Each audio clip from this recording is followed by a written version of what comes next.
we talk about the punk rock scene, the music, and the movement. What is it? What was it all about? What did it try to accomplish? And where is it at now? Well, I can give you a simple answer that was given back in the 1970s. And that is that punk is dead.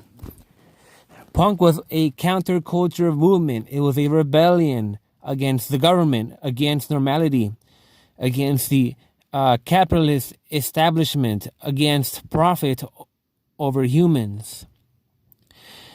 What happened was, when you had bands like The Clash, they eventually sold out.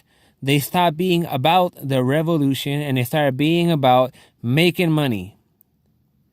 Bands like Crass back in the 1970s made this very clear, but nobody listened. Nobody wanted to listen to them, but they were right. And even they were wrong, because they were a bunch of privileged middle-class bastards who were pacifists against an enemy that does not know what peaceful compromise is. Let's fast forward to current times. What has the punk movement brought upon our world? Today, the punk movement has brought about a state of alcoholism upon our youth, a state of self-destruction, a state of drug addiction, a state of it's cool to be stupid, a state of dropping out of school, of not showering, a state of everybody wearing the same thing, of uniform punk costumes. Everybody has mohawks, everybody has leather jackets, everybody has Doc Marten boots. This may have been shocking 40 years ago, but today it's not. Punk has to move towards something different, something new. It has become stagnant, and this is deliberate. Look at Hot Topic. Look at what the Misfits. Look at what the Misfits are doing now. What Crass is doing now.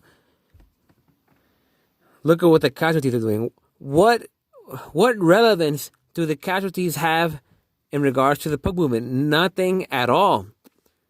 They're all about drinking, doing drugs, acting edgy, sleeping with underage girls.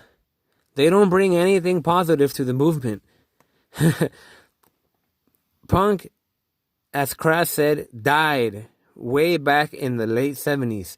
There were a few bands that tried to be sincere in their approach when it comes to punk during the later 70s, the 80s, the 90s, but nobody wanted to listen to them. Nobody cared about them. They all got brushed aside and nobody cares. Instead, all of these ignorant, drug-addicted, alcoholic, completely anti-constructive bands have become popular in the movement. And this is deliberate. And why is it deliberate? Because the government co-opted your punk. The government defined to you what punk is. It commercialized it. It removed its power by turning it into a hot topic sensation. Punk today is destroying the youth of our country. It is turning kids into drug addicts. It is turning kids into alcoholics. It is turning kids into high school dropouts. Young unplanned pregnancies. This is not what punk was about. We have allowed the government to take our punk movement and turn it against us. We still have not recovered.